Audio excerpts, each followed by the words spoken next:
got our cue. Dave, I guess we're live. I'm hoping we're live. I'm trusting we're live. I'm Chris Epting. I'm a music journalist and author. And I'm with, of course, the one and only Dave Mason. This is Only You Know and I Know, Dave's special live stream podcast. And we're going to introduce a super special guest in just a minute. But Dave, good to see you on this 50th anniversary of the release of a kind of comeback live Traffic album. If you remember, Welcome to the Canteen, which I think is a great record. 50 years old today. Yeah, I guess. Now, what do you remember about that record? Not a lot. It was all this. It's a live show. We did a live show at Fairfield, and that's it. I mean, there's nothing to really remember about the like. It wasn't a studio album, so yeah. No, it was a good little tour, though. You came back and did a little college tour. I think 5 or 6 dates at colleges, and I think there's some great traffic captured on that record. I really like that record. So we did this one. Actually, we did a festival somewhere, I think, too. Yeah. Where that PA stack fell on my two marks. You're famous. I can't think of the name of it. Glastonbury, I think it was called. I guess. Hey, but listen, Dave, let's get to our guest in a minute. I want to first ask you, when you think about our guest today, our mystery guest, who's not a mystery because we promoted it, you saw him play probably in the early to mid-'60s, right, when he had started touring over in England, and you were a fan early on, weren't you? Well, I'm pretty sure. I'm pretty sure that I saw DION at the Odeon in Worcester on a show. Uh-huh. And I was, just I'd go to all the shows there. So, yeah, I can't remember what year that would have been. It was 60, I don't know, 63, 60. Why don't we ask him, since you mentioned him? My memory's like a sieve. But I just, I was out there in the audience, with my little local band, wanting to be, the rock and roller.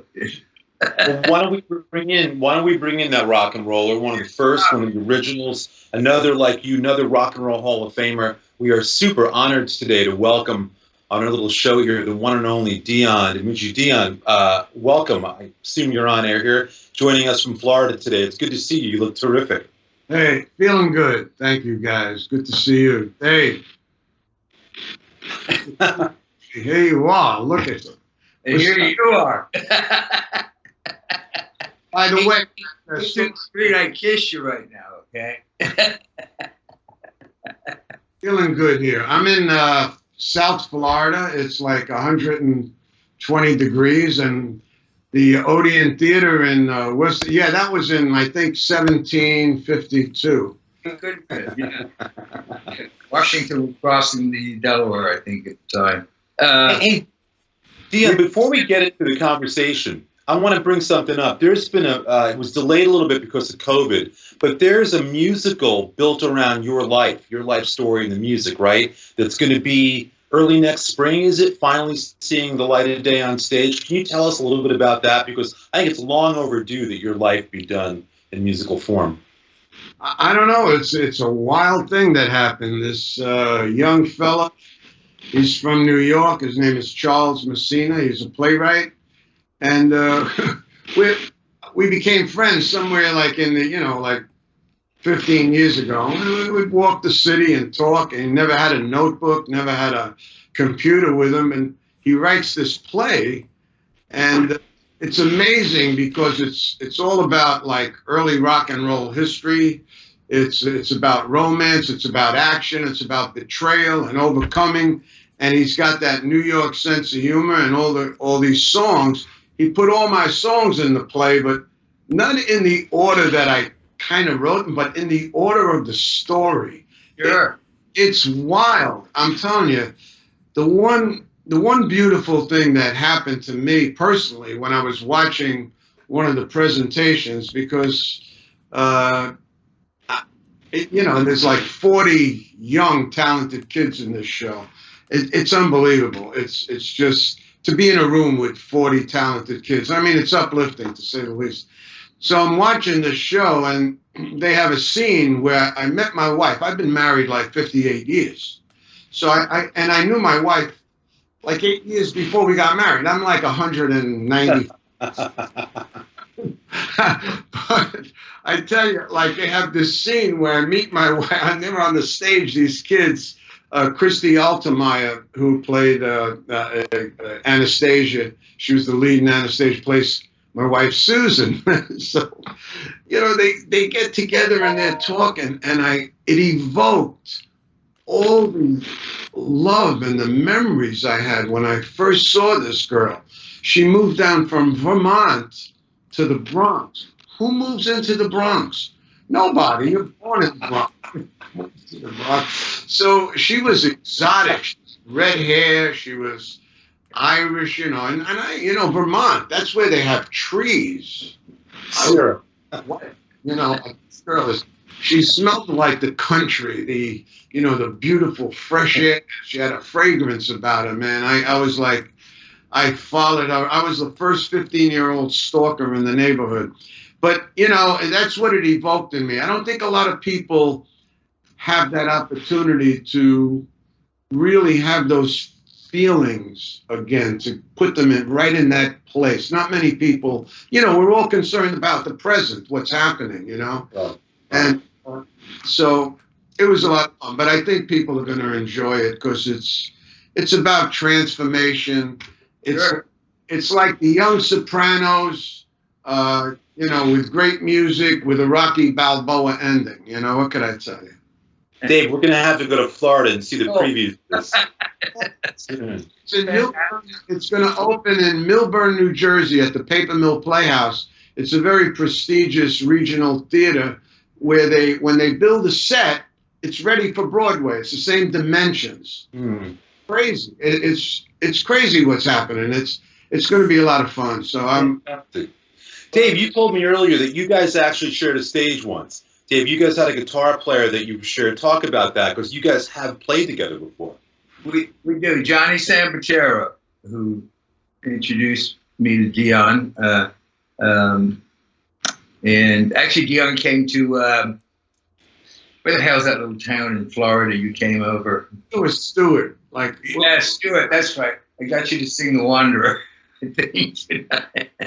You were like, oh shit. Now, it's like, you feeling all right, Dave? Oh, please, come on. Is there something else we can do? Sarah is one of the greatest guys on the planet, man. He got me through 30 years of my life. Very, very uplifting, supportive. Just very, a lot of what could I say?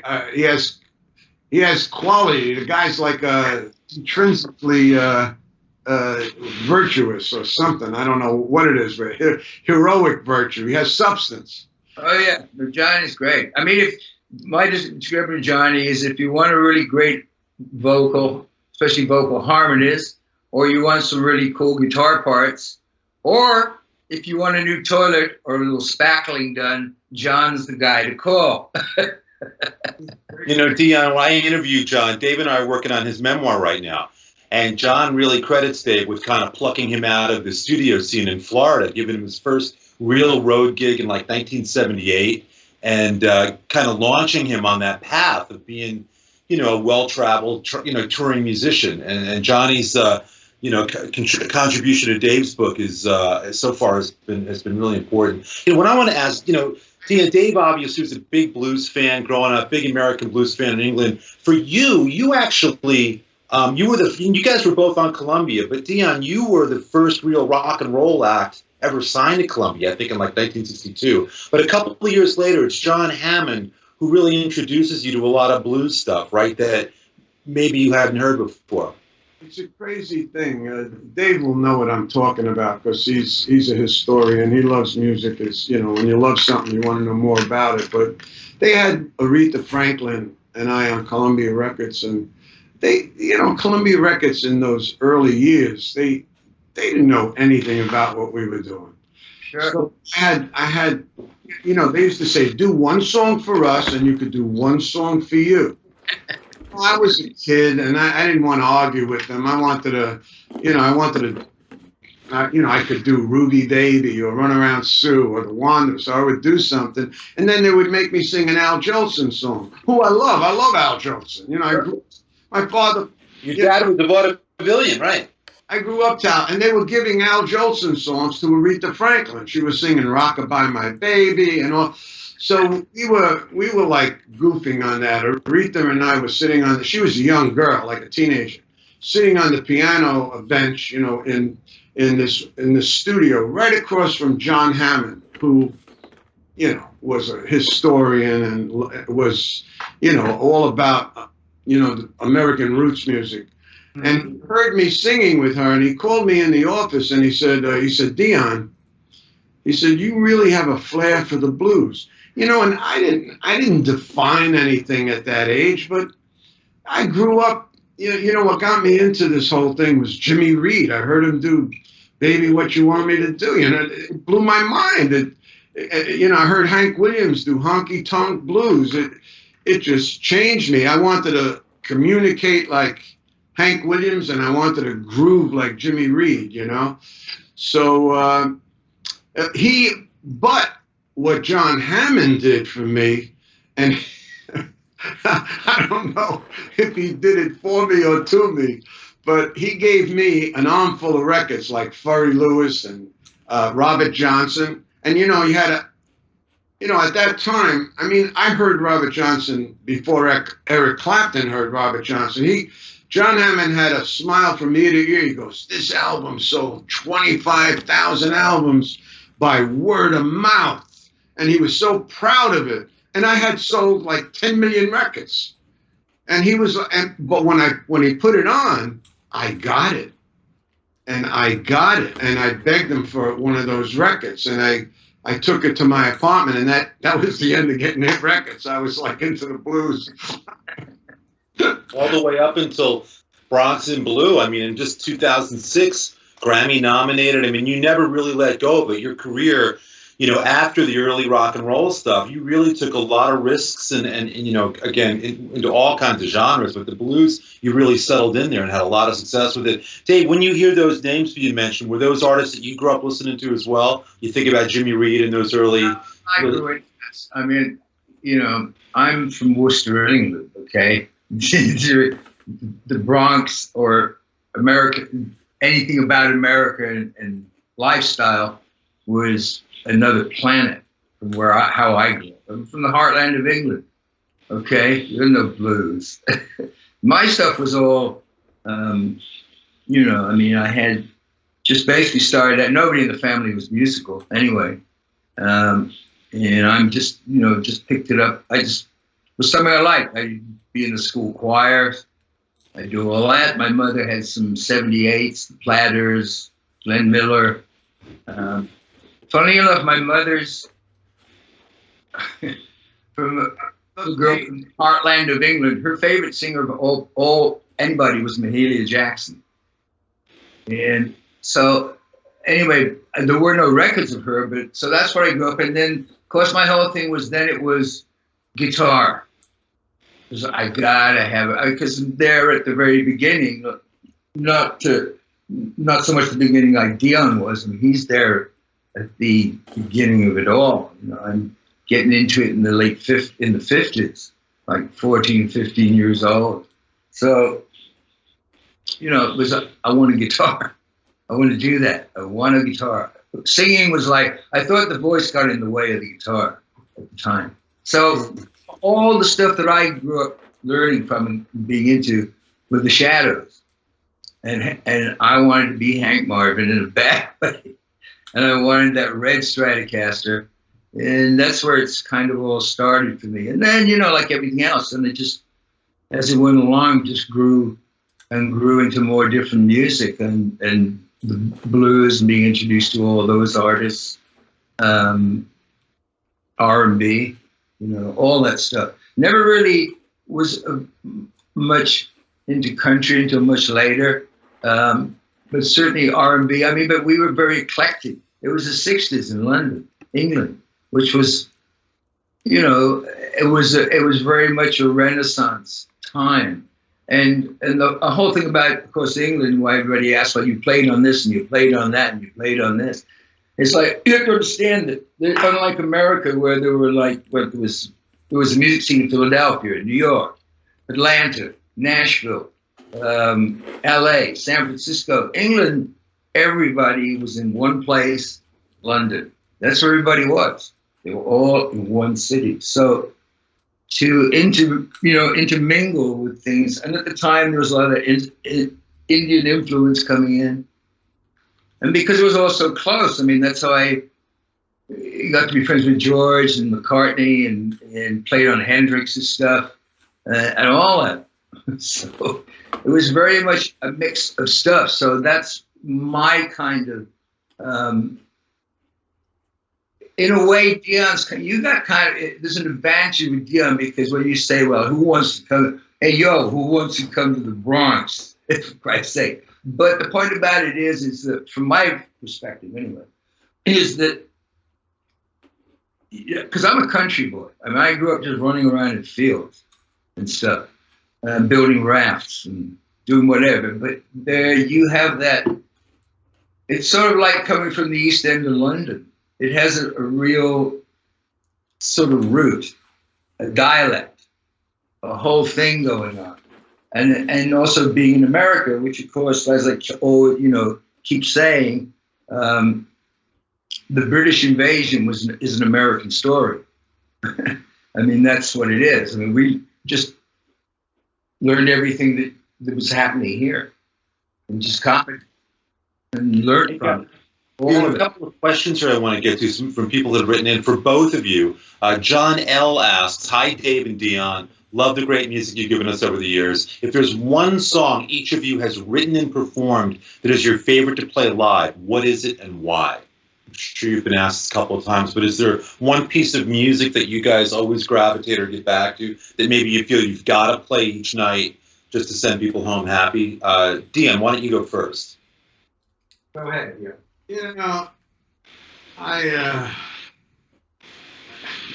so many songs over the years, but I do still like playing The Wanderer. It's just so much fun. I've learned it. I'm going to be down. I love that track. It's fun to me, you know. It's still, because it's a shuffle. The thing about it, and Dave will know what I'm talking about. The song is a very serious song because it says, I roam from town to town. I go through life without a care. I'm as happy as a clown. Now, how many clowns are happy? With my 2 fists of iron, but I'm going nowhere.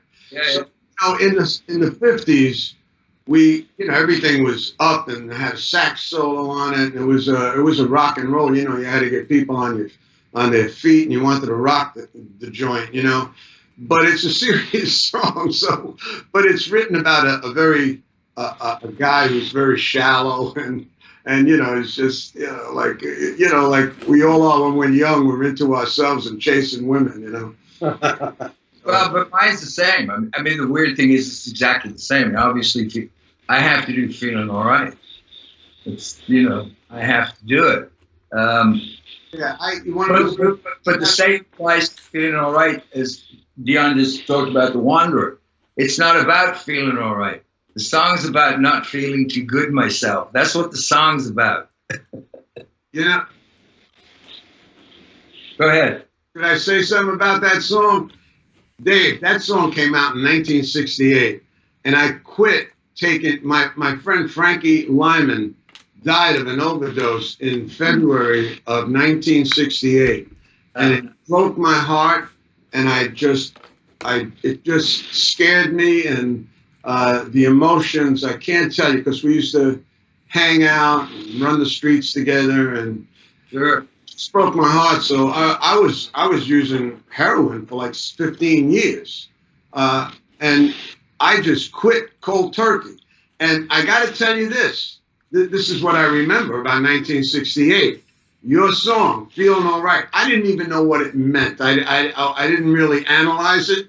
All I knew was I felt both of it. I felt all right, and I wasn't feeling all right. And the song made total sense to me, and I didn't know what it was about, but I used to dance around the house to it. So that's amazing. That's amazing. And Dion, you're one of the first real guys. You mentioned your addiction.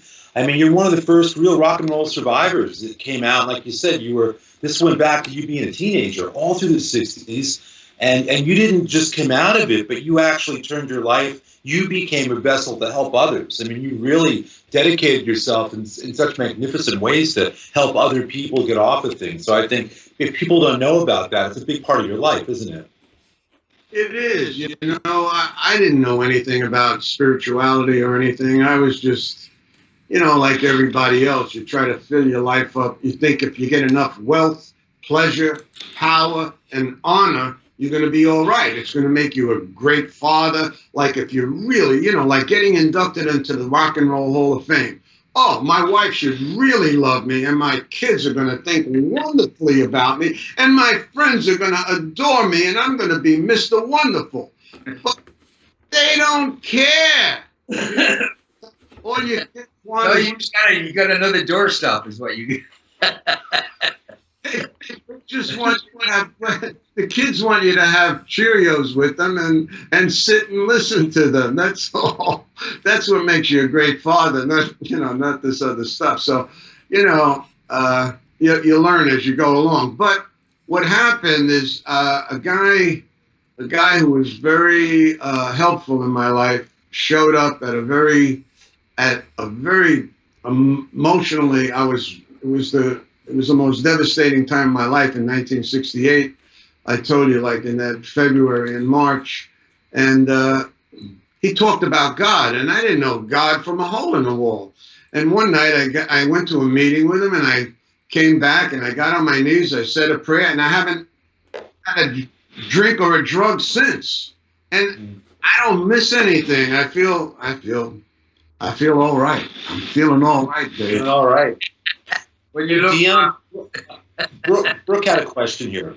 Brooke wanted to know. Brooke said one of my favorite songs of all time, Abraham, Martin, and John, of course, was such a departure from your earlier doo-wop and upbeat work. Were your fans supportive at the time of you performing that song? Well, you know, I got this song, and a friend of mine and I put it together. And I was playing it for my wife, and I said, "Is this song like? Is it like trying to? You know, it looked like it didn't resonate with me, you know, that much. I thought it was kind of exploitive and stuff on people's death. You know, I didn't know. I had mixed feelings about it. My wife said no. She said you could kill the dreamer, but you can't kill the dream. She said do it, try it. She said. So I picked up the guitar and I did this arrangement to it, and I recorded it, and that's the way I always looked at it. It wasn't a political song. If it was, it's about two Democrats and two Republicans, so it didn't make a difference to me. I wasn't that into politics, but it was more about a song about a state of love that does exist, and it's for us to work at it and make it real. So yeah, it was like #1 in the country, and I remember, yeah, it was #1 here, and in America, and I went down to see Cream. It was their last concert, and I was sitting watching Clapton and Baker and Jack Bruce, and I remember I had a #1 song on the charts, and I was sitting there watching them. I said, "That's weird that they're breaking up," because they were kind of, it was a good concert, you know. Oh yeah, Wow, they were good. Dave, we have a question for you and me, actually. Bob C. says, Dave and Chris, how's Dave's memoir coming along? I think it's coming along great. I mean, DION, you wrote your story, I think, in 1989 or so, 89 or 90. Really good book. Dave is doing his right now. It's coming along great. It'll come out next summer. For both of you guys, when you sit down and write your story, how hard is it to sort of pick the moments that really matter and sort of avoid things that maybe don't have a place in a book like that? Do you guys have feelings about, again, DION, yours was a while ago, but you probably remember what it was like to sit down and review your life in book form. What's it like for both of you guys to, selectively decide what goes in there? Dave. Well, for the most part, thank God you're doing it with me, because I got a memory like a sieve, and details of times and times like, But Dave, I will say that when I give you something, it'll spark something. And a lot of people, I think, and I don't know about you, I'll bring something up and you'll say, "Oh yeah, you know what?" And then you may find something else that I don't know about. Well, it's kind of. For the most part, I've always been. Let me put it this way. I guess part of it is because I've always been forward looking. For me, most of the thing was about getting in the present. So, but I've always been forward looking. And unless I'm doing an interview or I'm doing this book, I'm really not going back over the past. Though, I'd have to say, at this point in my life, at this age, yeah. There's not, time is the most valuable thing that I have left in my life. So, yeah, you tend to, things are coming back out of it that I wouldn't have remembered had we not gone over them. And it's fine. It's okay with me. There's things that, I guess like any story, you try to, the one thing we've done with ours is I've got other people, like Johnny has got, I said, why don't you talk, and here's 2 ex-girlfriends of mine, talk to them and put it in the book, whatever. Just because, you're obviously going to try and present yourself in the best light possible. There's no way you're not. I don't care how, But you are still parts in there that like DION was saying, it's the same thing with the book I've been trying to do. It's the music part of it to me is just incidental. It's a life story. Like anybody else. DION has it. He has it. We make music that we get perceived as something up here. My pants go on one leg at a time, just like everybody else. Okay.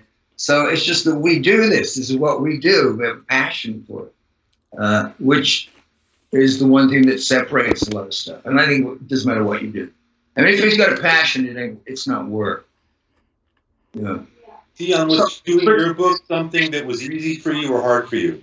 So I got no problem with going through all that stuff. No, you've been very honest in your book. DION, for you, what was it like? What was the biggest challenge? Well, I think you said something really, significant there when you said you say something and it evokes a whole bunch of stories or memories. Dave, if you really put all your songs up here, like, from 70, 71, 72, so, or when you were a kid, whatever, when you put the song, like, all the stories fall under the songs. You could see what you were doing. Like, the songs evoke so many memories, and that's how it happened for me. And I love putting stuff in the book, maybe that nobody knows, or a story that's interesting or engaging, or maybe even like helping somebody understand something they don't understand. Right. Yeah. I've been through so many valleys and come out of like things and just wisdom. You're on this. It's like an ancient track of wisdom you could share with people. It's just so I try to put interesting stuff in there and the music stories and the people about like traveling with Sam Cooke, stuff like that. It's just an amazing. So many amazing things happen, back then at that time. You see a guy like that who has so much class and so much, I've never seen Sam Cooke, and I traveled with him for months, 2 different tours, and I seen him in rough situations. Really, stuff when I walked up to him, because I was from the Bronx, and his father was a preacher, so he was kind of living out the gospel, brotherly love and understanding and forgiveness and mercy. And he had a lot of grace about him, and he was very intelligent. So, in 3 weeks into the first tour, I've seen him in real ugly situations. And I went up to him and I said, Sam, why don't you give that a right hook, like use your back and knock his face in. I said, face in. And he said, DION, he said, that's a peculiar way to become a man. What this guy's putting forth to me. it's peculiar. He said, you know, a racist people, he says, if race matters to you, you're a racist. You know, period. It was that clear to me. It was like, to us, it didn't matter. It was like eye color or hair color or shoe color, you know. What, it didn't freaking matter. So, you know, I saw this guy in situations, and the way he used to respond to people, like it was jaw dropping. It was so, it taught me things because he never got hangry. He never got emotional. And then I figured it out after 3 weeks. Oh, I get it. He's the smartest guy in the room. I was ready to punch people for 3 weeks until I started getting it, you know?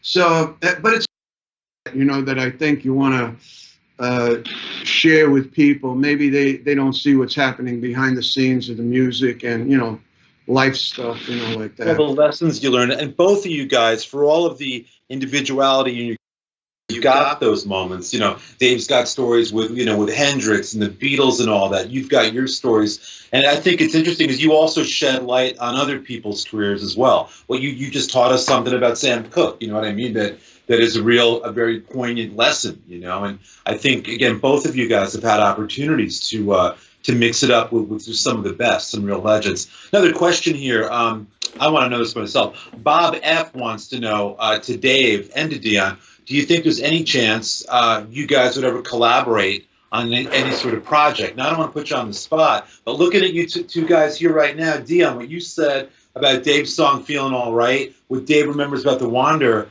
I mean, it'd be crazy to not think about you guys maybe at some point being in the same room or sharing something online that could get us something musical. Would that be too much to consider right now? I'll ask both of you. Well, I mean, after, you know, being badgered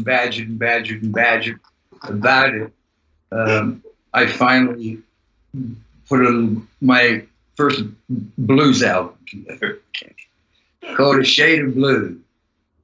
A Shade of Blues. Mm-hmm. And it's, you know, and all my guitar playing, which is a lot, I focus on melody a lot because that's with the songs and growing up with people like Hank Marvin. So I try to keep a lot of melody, but there's a lot of course, like everything else, I got the blues licks in there that me and Eric and everybody else took from all the guys that were doing it here in the first place. So it's always been part of my thing. I haven't done one because, how can I put this? I mean, singing for me was something I had to learn to do to get gigs when I was in my early local bands. Like I said, guitar is what I wanted to do. I was into guitar. I thought the voice just got in the way. But to get gigs, you had to learn all, you know, current tunes, current pop tunes, current wherever. So I've never really been, you know, had that much faith in my voice. That's partly why I redid Alone Together again. Because I didn't like my singing. Because it just wasn't developing like Sam. I mean, singers like, it's Sam Cooke. That's my idea of a singer. Okay. So, you know, to go up against that. So, you know, it's, I don't know, I think it's better and it's road worn. And the years put a little something in there. So that's why I did the blues album too. So to answer your question in the end, after going around the reeking here, is that, yeah, I mean, I'd love to be able to do something with Dion. And like I said, I listened to some of that stuff you've been doing, the blues. I mean, it's really cool. It's great. It's perfect. Just raw. It's guitar, bass, and drums, and you with these songs. It's great. Me, I don't have any access to a band at all. So I'm alone in my little studio with easy drum and my bass and the guitar. I'm putting a lot of this stuff together. But yeah, man, I mean, I'd love to do something with them. Dion, how about you? Would you be up for that? Dave's going to get a call. What's he going to do? Sit there and say, absolutely not. I have no idea. Listen, man, I think that'd be awesome. I don't know. Dave was talking about touring next spring. Dion, what are your plans? Do you imagine getting back on the road? The show is coming up, the off-Broadway show, potentially Broadway. But what about you as a performer? Were you looking at getting back out next year? I mean, where's your head at as far as that goes? I just got to say something. I went to Dave's show, and gee, it's something to be, you admire what he does because he makes it look so easy. He's a beautiful guitar player. I mean, mesmerizing, it's just sublime. What could I say? Brilliant. But Dave, who sang, is that your voice on the original record of Feeling All Right? The original Traffic one? Yeah, that's me. There's all blues riffs on there. You're singing. I tried. I tried. It's blues riffs with an English accent. Yeah, It wasn't the British invasion. It was the British infusion. Oh yeah. Well, I mean, like I said, man, we got it. It's other than like bluegrass or real country music, which has its roots in Europe. Everything else is all uniquely American. It all comes from here. So, like I said, that's why, after Traffic, I just looked, there was nothing really for me to be part of that was interesting. And it was like, you know what, screw it. I'm just going to pack a bag and grab my guitar and go where the whole damn thing started. So, and I fell into that thing with Delaney and Bonnie and all those Tulsa people, man. And I sit there, and sometimes, but Delaney and Bonnie and Bobby Whitlock, we'd be at their home, a little fire burning there, and then they sit around and sing, the three of them together around the fire. It's just like, well, so I put myself in the roots of it all to absorb more of it. I mean, Traffic was really not known when I moved here. It was 1969 when I moved here to the U.S. And they were just getting known. So, essentially, I had a bag and a guitar and just got on a plane and flew to L.A. It feels like there could be a collaboration brewing here. I think that's kind of exciting. I'm gonna push for this, you guys. So you're not getting out of it easy, I promise. All right, be our champ. And for that, Bob, I want to thank Bob for that question. Actually, before we wrap up, there are a couple of signed Dave Mason merchandise packages. Two folks who submitted questions, Brooke and Bob F. If you would, send your email to info@davemasonmusic.com. Shoot them an email, info@davemasonmusic.com, and you will get set up with a signed Dave Mason merch package. Dee, I want to thank you so much, man, for taking some time to hang out with us. It really, to have both you guys here is incredible for everyone watching, I'm sure myself included. But you really are, man. You're one of the building blocks of it all. Without what you did, we may not be having this conversation today. This is true. I wish we were around a table. Not on Skype. Yeah. I was really starting to get into it when you started talking about Delaney and Bonnie, and I have so many questions. Go ahead, man. We don't have to shut down. No, go ahead, Dion. What do you want to know? Working with those people you worked with, like George Harrison and Jimi Hendrix. What was it like? Being with these guys. I mean, that's just mind blowing to me. It's iconic. Like Delaney, I know the vibe they had. It was just so earthy, and it was the real deal. So I kind of knew what you were talking about when the way you expressed it. To be surrounded in that sound, it's like, oh my God, what's going on? Yeah, and it was just great. I mean, it was just, for me, it was, what was I? I was 22, 23 when I moved here. So yeah, it was just white boy absorbing trying to get the feel here. Okay, the English boy. But like I said, the thing with Harrison and McCartney and Hendrix, and that stuff was, it all really it would never have happened had it not been for what was happening in London at the times. those things would never have happened. I mean, because there were very limited studios. I talk about it in the book, and we've gone over it in other interviews. But there were limited number of studios. I mean, I don't know, maybe there was Olympic, and then Morgan. I mean, first two albums.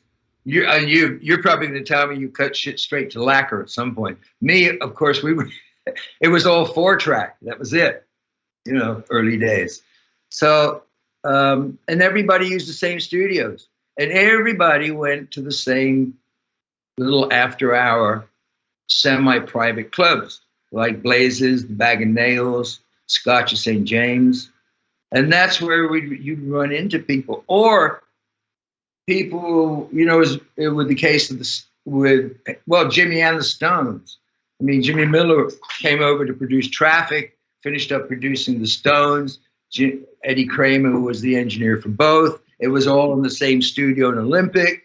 So sessions would overcross, and I hung out a lot with Brian Jones, who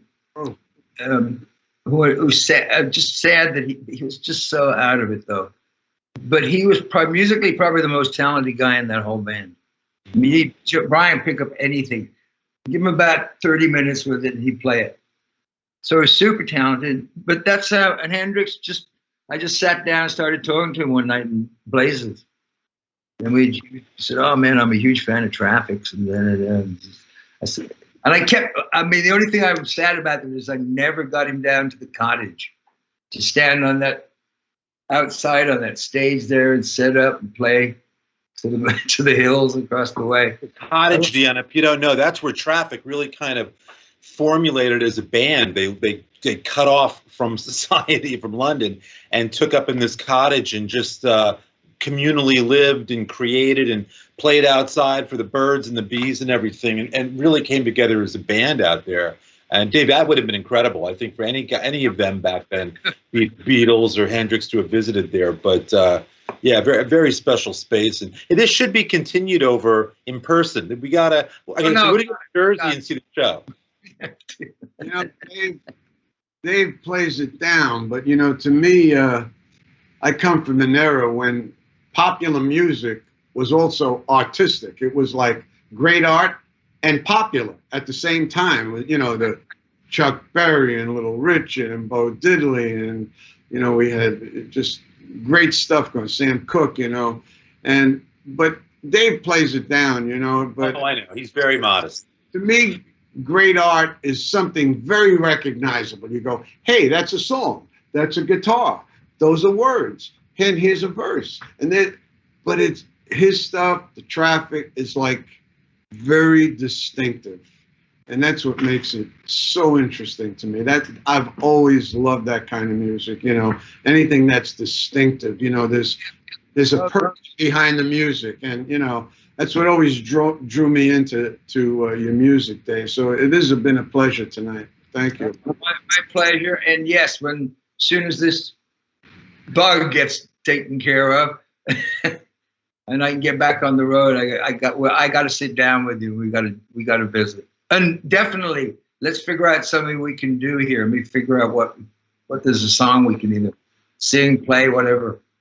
Absolutely. Awesome. Thanks for the invite, man. Thanks. Thank you. Thanks a lot, man. Dave, good seeing you again. Everybody, thanks for watching. This has been, I think, one of our best moments like this. DION, you're really, you're something else, man. Thank you for spending time with us. We could chat with you all day. To be continued. This has been Only You Know and I Know. Dave Mason Podcast. We'll be in touch with you soon with a big announcement. In a week or two, Dave, you and I will be back. But DION, we'll be in touch. Thank you, everybody. We'll see you all soon. See you soon. You know